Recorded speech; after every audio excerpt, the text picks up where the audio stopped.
The town of Willowbrook preserved the charm of America's good old Midwest. Main Street was a picture of quiet prosperity, lined with red brick buildings that had stood for decades. Many were still family-owned businesses, bakeries with hand-painted signs, hardware stores where the owners knew every customer by name, and a little bookshop that smelled of coffee and old pages. Behind Main Street stretched the residential areas, tree-lined avenues with neat lawns, white picket fences, and sprawling houses that reflected the success of their owners.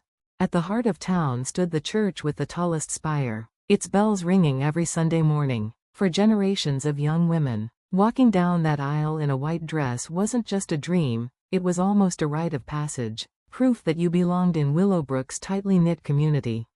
Olivia Marshall had once been one of those dreamers. She first met Robert Marshall at the annual arts festival. When she was 23, she had just graduated from art school and returned home, full of idealism and plans to bring creativity to small-town children. That afternoon, she was crouched under a canopy, painting bright splashes of color with a group of eager kids. Their laughter echoed through the festival grounds. Robert noticed her there. He had come not for art but for business, helping with his family's real estate company's promotional booth. Yet, amid the rows of property banners and mortgage pamphlets, his eyes kept drifting toward the young woman with paint smudges on her fingers and sunlight in her hair. To Olivia, Robert seemed like the perfect balance, urban sophistication mixed with small-town roots. He was tall, well-dressed, polite, and carried the air of someone used to being listened to. Their first conversation lasted barely 10 minutes, but something about his easy charm lingered in her mind. Over the months that followed, their weekend dates became a ritual. Robert would take her to Willowbrook's best restaurants, to concerts in neighboring towns, and sometimes just for long drives through the golden fields outside the city limits. Olivia began to notice how often his family's name appeared around town: Marshall Library, Marshall Park, Marshall Memorial Hospital. It seemed the Marshall family wasn't just respected, they were woven into the very fabric of Willowbrook. One evening, after a year of dating, Robert proposed. They were sitting under the gazebo in Marshall Park, fairy lights strung above them, the night air cool and fragrant with blooming lilacs. He slipped a diamond ring onto her finger and whispered, "My family might be a bit old-fashioned, but they'll surely like you." Olivia believed him. She wanted to believe him. But reality, when it came, was far harsher. The Marshall mansion loomed like something out of another era, a 3-story Victorian perched on a hill, with iron gates, manicured gardens, and heavy oak doors that seemed to guard the family legacy. On her first visit, Olivia smoothed her hair nervously in the car's reflection before stepping out. Her palms were damp, her stomach tight with unease. Harold Marshall, Robert's father, met her at the door. His handshake was firm, his eyes sharp, as though he were assessing not just a guest but an applicant for a job. At dinner that evening, beneath the glittering chandelier, Harold leaned back in his chair and asked, "So, you teach art? Not much of a living, I suppose."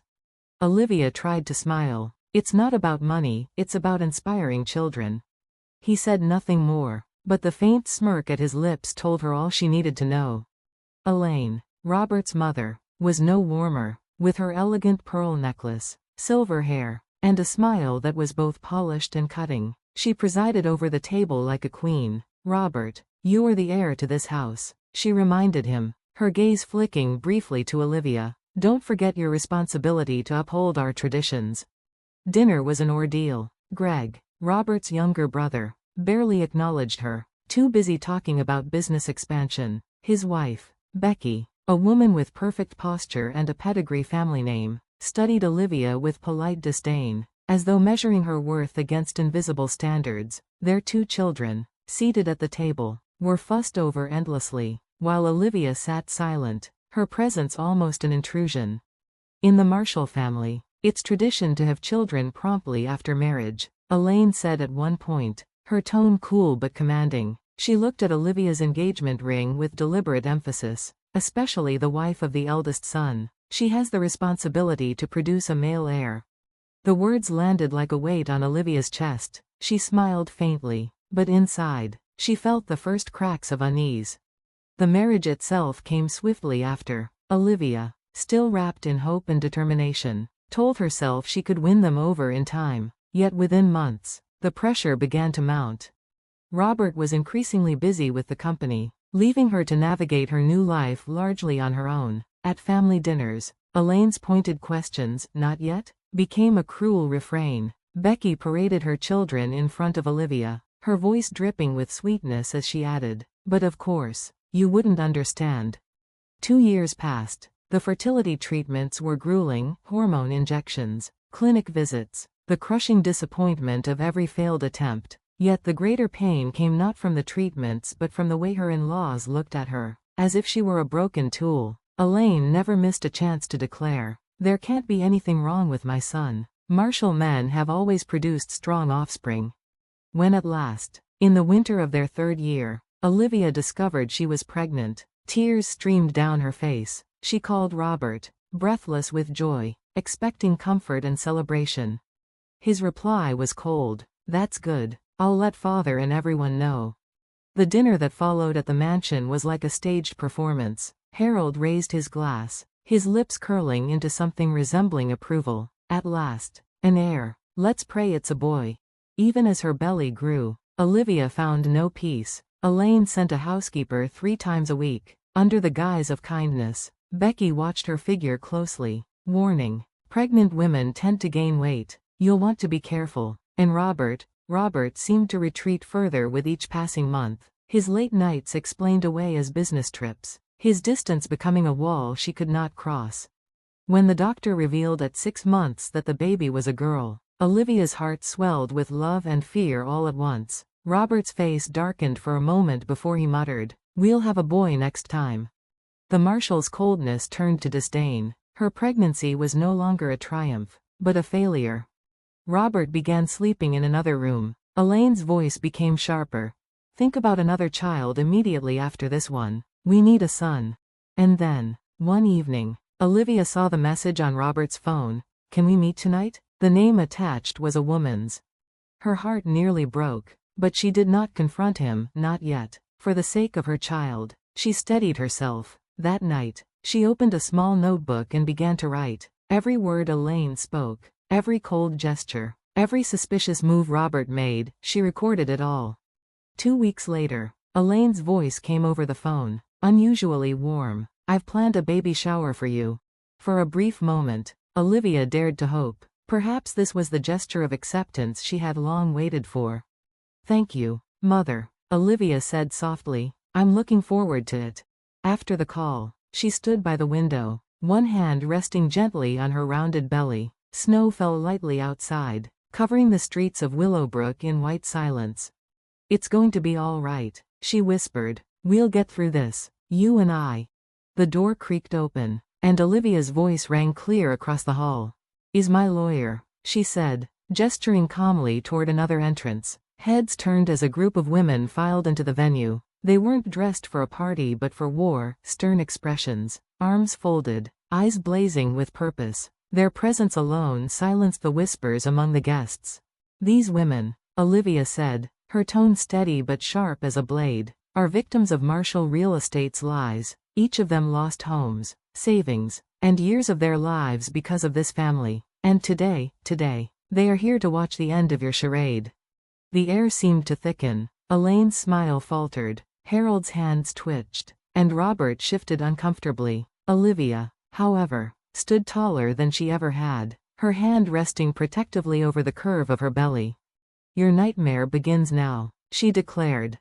The room erupted. Gasps, murmurs, chairs scraping. Robert lunged forward, his hand darting toward Olivia's phone, but she stepped aside gracefully, like someone who had rehearsed this moment 100 times. "Don't touch me." Her voice wasn't loud, but it cut through the chaos with icy precision. "Everything is being recorded, right now. This entire scene is being live-streamed." She held her phone up. On the glowing screen, the number of live viewers ticked higher, 300, then 320, then 350. A collective murmur spread through the crowd. "And if you need proof..." Olivia tapped a button. Instantly, the large screen at the front of the hall flickered to life. A video played, Elaine's face twisted in disdain, her voice dripping with venom. "You're nothing but a worthless woman, a disposable tool." The audience gasped. Elaine's complexion drained to a sickly pale. Olivia let the video run for several seconds before she spoke again. For 3 years, she said evenly, I have recorded everything. Every insult. Every order. Every crime. Every betrayal. Harold slammed a hand on the table. Lies. All of it fabricated. Olivia only smiled, her calmness more terrifying than rage. She tapped again. A new video filled the screen. Harold sat in a private office, his voice unmistakable as he directed subordinates to falsify property values, his words clear and incriminating. This one is from 3 months ago, Olivia explained, her tone almost casual. But don't worry, Harold, I've saved years of evidence, all digitized, all safe, and if anything happens to me, everything will be sent directly to the authorities. Harold's body sagged into a chair as though the weight of his empire had finally collapsed on his shoulders. Elaine turned to him, her eyes wide with disbelief. And now, Olivia's voice softened, but it carried across the hall. Robert. The crowd turned toward him, his jaw tightened. You told everyone I was the reason we couldn't conceive. You humiliated me, accused me, painted me as barren, but in truth, she tapped again. This time, medical records appeared, clear, undeniable. It was you. You have a serious sperm formation disorder. The air froze. Robert's mouth opened, but no words came out. Melissa's eyes widened, darting between Olivia's calm face and Robert's trembling one. The reason I carry this child, Olivia continued, resting a gentle hand on her belly, is thanks to medical science and a sperm donor, properly, legally, ethically, something you were never man enough to accept. Robert's face twisted, rage boiling over. Lies, he roared. Olivia shook her head, unshaken. Not lies. A DNA test will prove it in minutes. And as if on cue, the back doors opened. 2 uniformed police officers entered, their presence commanding silence. Olivia's lawyer stepped forward, speaking in a low, professional tone to them. One officer nodded and turned toward Harold. Mr. Harold Marshall, the officer said, we'd like to ask you some questions voluntarily regarding allegations of fraud and tax evasion. The cameras flashed. Reporters, alerted by the live stream, rushed inside, their voices overlapping as they called out questions. The Marshall family, once untouchable in this town, was cornered like prey. Olivia stepped closer to the table where the divorce papers sat. Her movements were deliberate, almost ceremonial. She picked them up, glanced at the signatures, and then looked directly at Robert. I'll sign, she said, her voice ringing with authority, but only on my terms. Her lawyer placed another stack of papers beside her. These are my demands, Olivia declared, spreading them open for all to see. A fair distribution of assets, sole custody of my child, and a full investigation into Marshall Real Estate's crimes. Robert lunged again, grabbing her arm. His grip was rough, desperate. Who do you think you are? Olivia pulled free, her eyes steady on his. The woman you underestimated. Her voice was calm, but the quiet power in it silenced even the reporters. And yes, Robert, this violence is being recorded too. Would you like the world to see that as well? The crowd shifted. Faces that once looked at Olivia with suspicion or pity now gazed at her with admiration, sympathy, respect. The Marshall name, long synonymous with dominance and prestige, was unraveling in real time. Today, Olivia said, standing tall, I say goodbye to this family, but it is not my defeat. It is my beginning. She turned slowly, her gaze sweeping over the crowd. Thank you for coming to my farewell party. She paused, her lips curving into a final, devastating smile. Though, in truth, this has become your farewell party, Marshall's. Elaine shot up, her voice shaking with rage. Get out, you disgrace.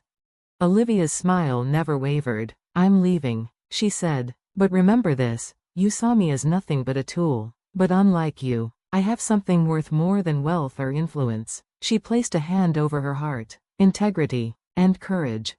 With that, she turned and walked toward the doors. The hall buzzed with chaos, shouts, flashing cameras, gasps, but Olivia moved through it as though untouchable. At the threshold, she stopped once more. Robert, Melissa, her eyes lingered on the two of them, their faces locked in shock and fury. You're perfect for each other, I hope you enjoy deceiving each other as much as you deceived me." Then she was gone. Outside, Sarah was waiting in a car, her hands gripping the wheel anxiously. She leaned out the window the moment Olivia appeared. "Well, did it work?" Olivia slid into the passenger seat, her shoulders finally relaxing. For the first time in years, she let out a breath of true relief. "Perfectly," she said with quiet triumph. "Their nightmare has just begun." The car rolled forward. Olivia turned her gaze to the town passing by outside the window, the streets, the buildings, the people who had once bowed under the Marshall family's influence. All of it looked different now, brighter, freer. "Where to?" Sarah asked. "My small apartment first," Olivia replied. She rested her hand on her belly, her expression softening. "But that's only temporary. This child and I, we're building something bigger." As the car turned away from the glittering country club, Olivia didn't look back. She didn't need to. Her eyes were fixed ahead, filled with the fire of a woman reborn. Her old life had ended tonight. Her new one had just begun.